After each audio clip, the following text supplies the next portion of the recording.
This morning I want to begin by making two observations.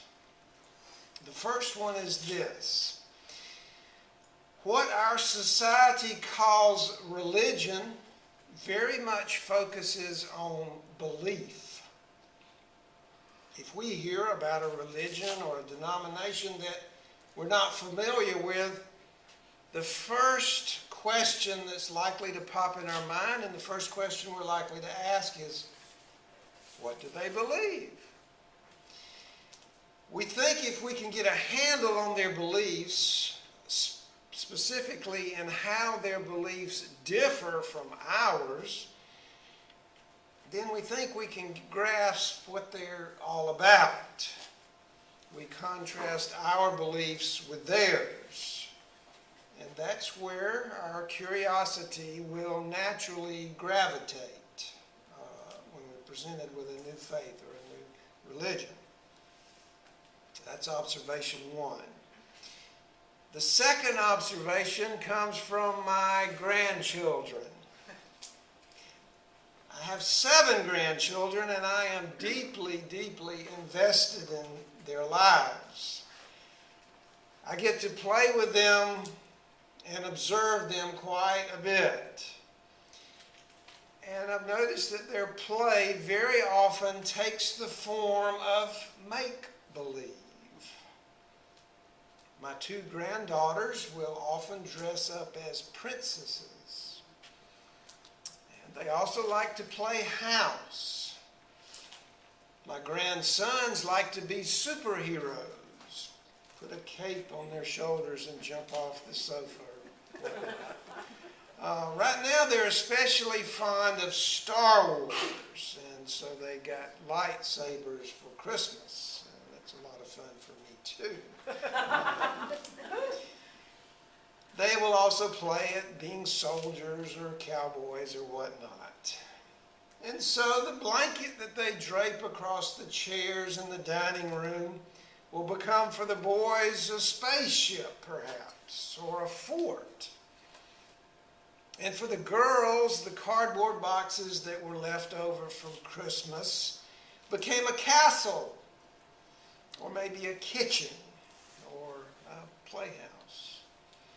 It seems to help when you're playing make-believe to have some sort of a structure to help the game along. This sermon came out of my fascination with human language. And the words or phrases that we commonly use that, if we look a little closer at them, tell us so much more about ourselves than we could ever realize. If we're capable of silencing our minds, and the first thing that pops into our minds when we hear a word or a phrase, and this morning specifically I'm thinking about that phrase, make believe. A fascinating little phrase. Make believe. What's that about? When we hear that phrase, we automatically think of children involved in some kind of role play, being kings or princesses or witches or race car drivers, making some kind of an object substitution, a box becoming a castle or a stick becoming a magic wand. But just for a moment this morning, go with me and let's think of make-believe a little bit differently. Ponder this. Religion is also commonly understood to be faith. And having faith is to believe something without evidence. The Bible tells us this in the book of Hebrews. Faith is the substance of things hoped for, the evidence of things not seen. To quote the author, who some people think was the Apostle Paul. To have faith is to see without any evidence. To believe without evidence. And so, to have faith is, in a sense, to make believe. Through an act that some would credit to our sacred imagination, that some would disparage as being magical thinking or just delusional, we transform objects into symbols. If you've ever been in a Hindu temple, there's often a polished stone that is Shiva. Polished stone. If you've been in a Catholic church, a communion wafer is the body of Christ. It's the sacred imagination that transforms these objects into sacredness, and we build rituals around them. In the Hindu temple, food or beverage will be poured over the polished stone, and this is an act of devotion to the god Shiva. In the church, eating the wafer makes us one with the body of Christ and one in the community of the faithful.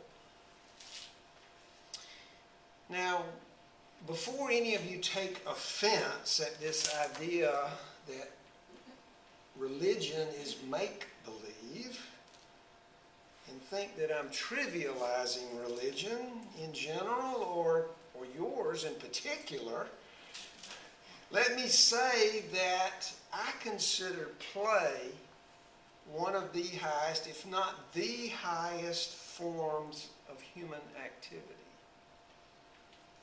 It is our ability to play, to use our imagination, to see ourselves as a subject that can transcend our objective conditions. That is the very essence of what it is to be human. It is that quality that allows us to see ourselves as more than just as bodies that will one day wither and die. That is our greatest glory. So I'm not demeaning religion when I call it sacred play, when I call it make-believe. I am bestowing a great honor upon it. Religion is sacred play. And when it is approached in certain appropriate ways, make-believe can be a divine act and a fulfillment of our highest calling. I'm getting a few puzzled looks. Just stay with me. Stay with me. Stay with me. Trust me that I'm going somewhere with this. That's all background. So most human play involves some element of make-believe. Each player in whatever game you're playing accepts for the duration of the game a certain imaginary world. Take chess, for example. In chess, you have these little miniature horse-shaped figures that are knights, and they can only move in L-shaped moves on a checkered board. Young children, when they enter their imaginary worlds, when they're trying to be trolls or space travelers or mommies and daddies, and their living room couch becomes a haunted house or a bridge or another planet, or the office where their mommy works.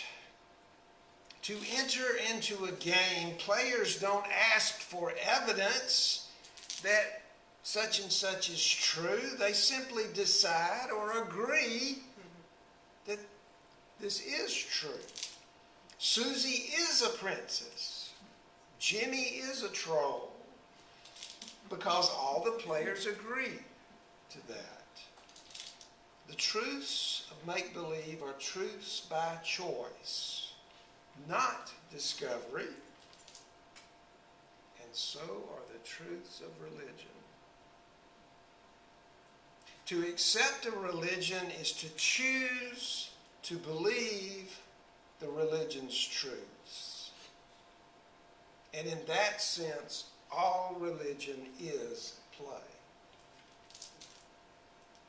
The truths of play are true only so long as the play continues. Once the play is over, or should the children decide to take a time out, they know they were only pretending. Susie's only pretending to be a princess. But they would never say that during the actual play.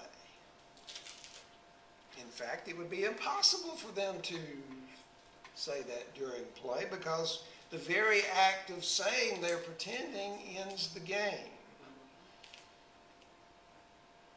They do the same thing, though, in a time out.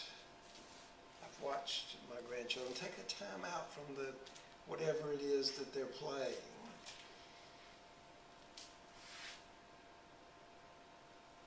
We have to do this also in religion. If devotees take no time outs for their religion, it can become dangerous. So what I'm asking you to do this morning is to see the value in doing the very same thing those children do, that Susie and Jimmy do in our religious journeys. To take time out from whatever religion you have, if you have one. To step outside of the game for just a few seconds. I promise you, you're not going to lose your religion if you do so. Children actually improve their play when they take a time out. They reformulate their imaginary worlds, the rules of the realm in which they're playing. Susie, you would make an even better princess if you would lie down and wear this crown and let Jimmy kiss you. Whatever. The same thing will happen in religion. We can actually make it better if we're capable of taking a time out. When certain Baptist congregations took a time out and decided that women could be ordained as deacons, their churches became more democratic. And they had the benefits of the opinions of women. And their congregational life became better for it. A few years ago, the Episcopal Church decided to take a time out and decided that they would start ordaining gays as priests. And by doing so, they opened up the priesthood to a whole body of talented and gifted people. And their church was better for it. What about us? We were the first denomination to ordain women. So we've had our time outs as well. In fact, one way that you might think of Unitarian Universalism is that we are a religious faith that has taken a permanent time out.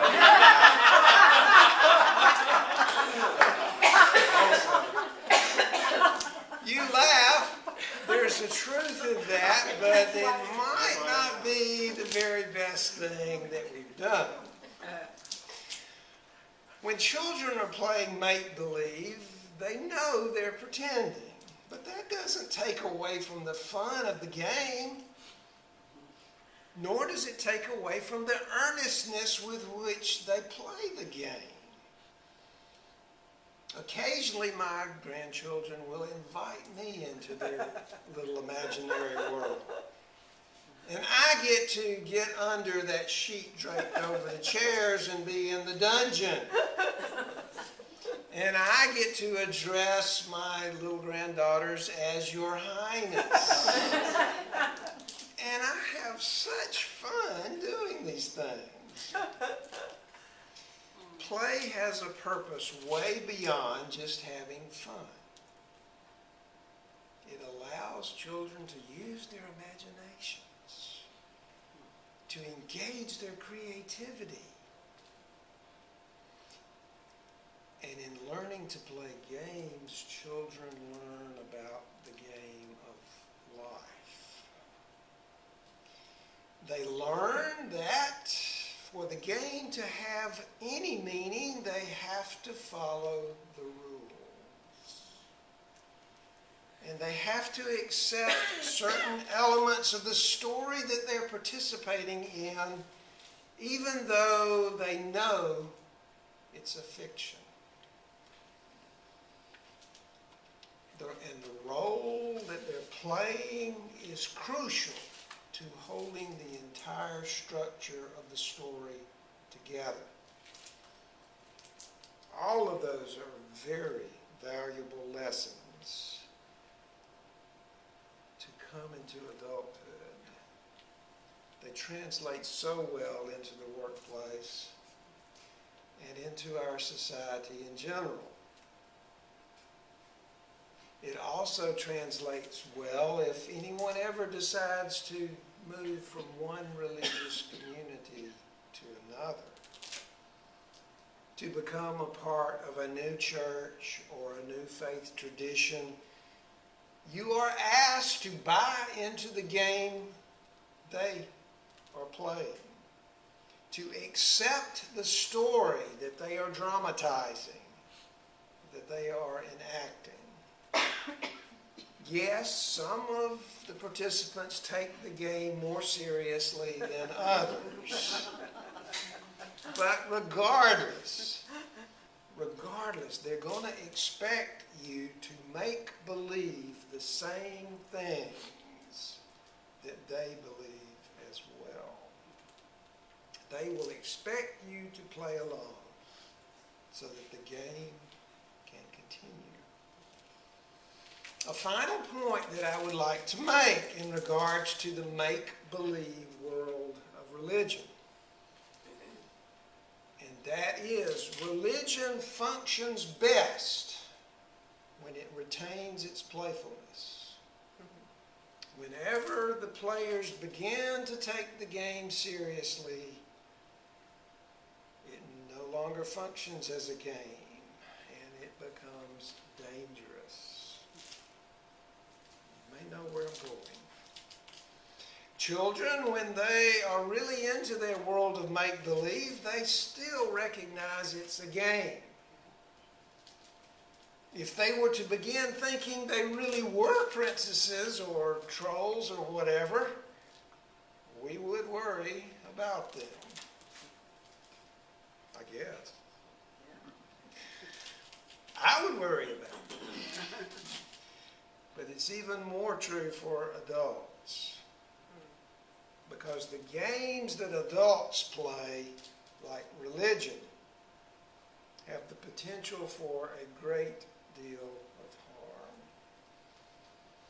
Professor Peter Gray, professor at Boston College, she's done quite a bit of work on the anthropology of religions.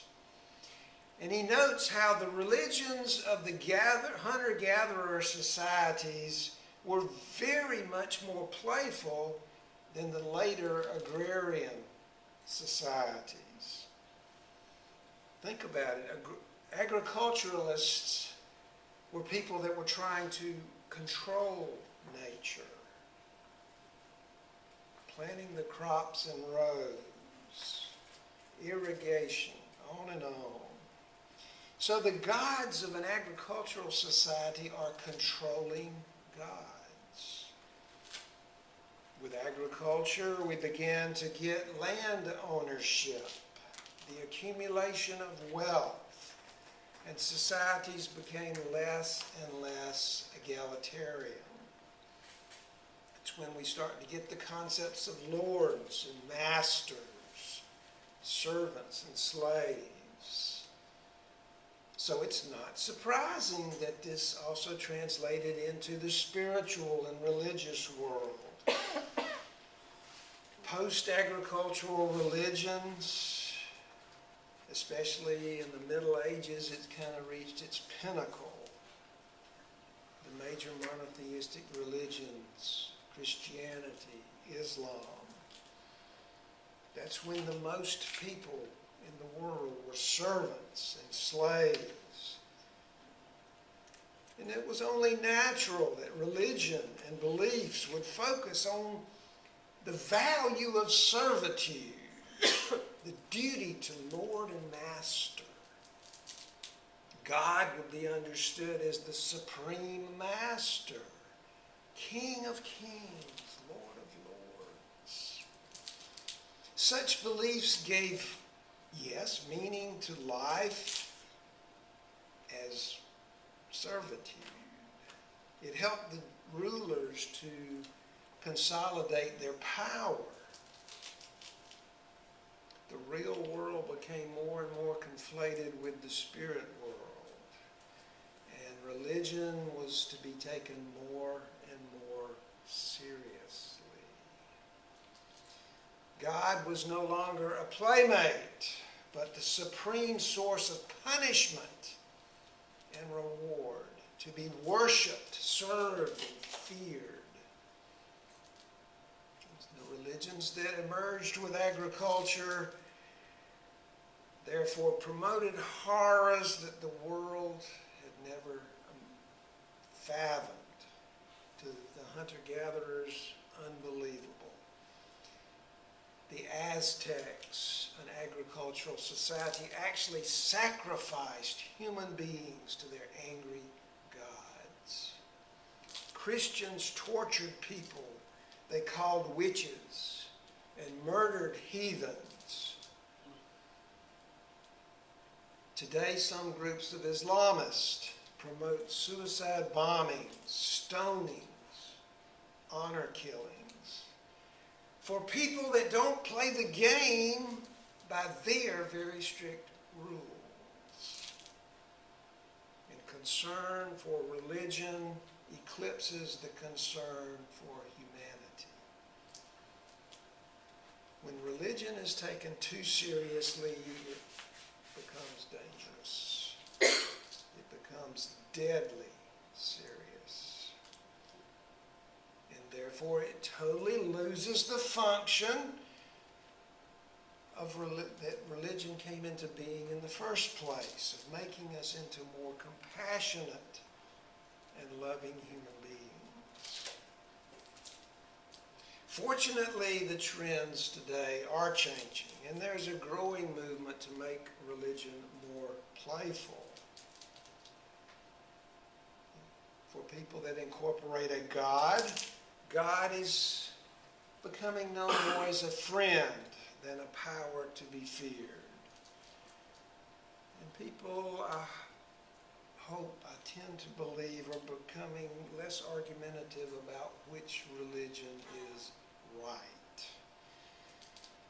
And they're beginning to acknowledge that such arguments make no more sense than arguing about whether chess or checkers is the best game.